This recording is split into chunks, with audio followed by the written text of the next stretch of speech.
When you file your tax return, you need to provide a significant amount of personal information, like your name, social security number, address, and work information.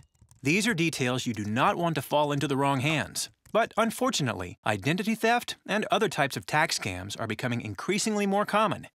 Each year, it's estimated that there are over 100,000 fraudulent tax returns filed, claiming billions of dollars in refunds. But there are several ways that you can safeguard yourself from identity theft or other scams, while still filing your tax return efficiently and on time.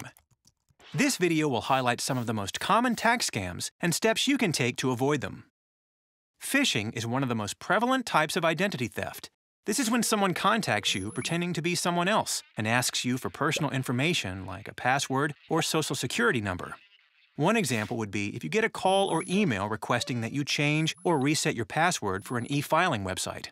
Or a caller may try to intimidate you, pretending to be an IRS agent and demanding that you owe money, or possibly threatening legal action if you don't turn over certain information right away. Other times, they may entice you with promises of a huge refund. Either way, it's a scam. The IRS will not get in touch with you by phone or ask you to disclose this type of information over the phone or in an email. If you do owe money, the IRS will send you a bill in the mail, which you have the right to question before paying. If you're not sure if you might owe money, you can always contact the IRS directly by phone. A lot of folks use some sort of professional service to help them prepare and file their tax return each year.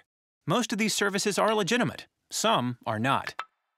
Here are some red flags that you may want to look out for. First, be suspicious of any tax preparer who promises you a huge refund before they take one look at your tax information. And if they ask you to sign a blank tax return or sign before the return is completed, walk away. And just like you'd think twice if a prince from a far-off nation asked you to put money in some bank account, a reputable preparer will never ask you to deposit any portion of your refund into his or her bank account either. The IRS has a directory of verified tax preparers that may help you find a verified tax preparer in your area. Every January, employers start sending out Form W-2s. Thieves know this and may try to intercept these mailings, or they may try to steal documents that you may be sending to a tax preparer, all of which have important personal information on them.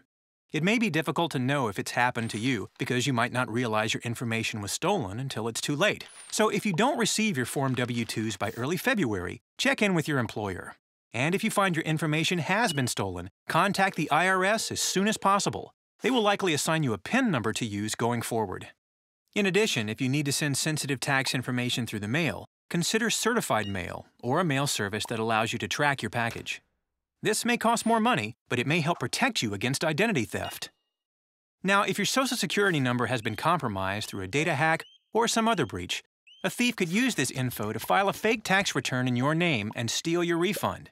You can prevent this by doing things like installing antivirus and anti-malware software and frequently updating system software on your personal devices.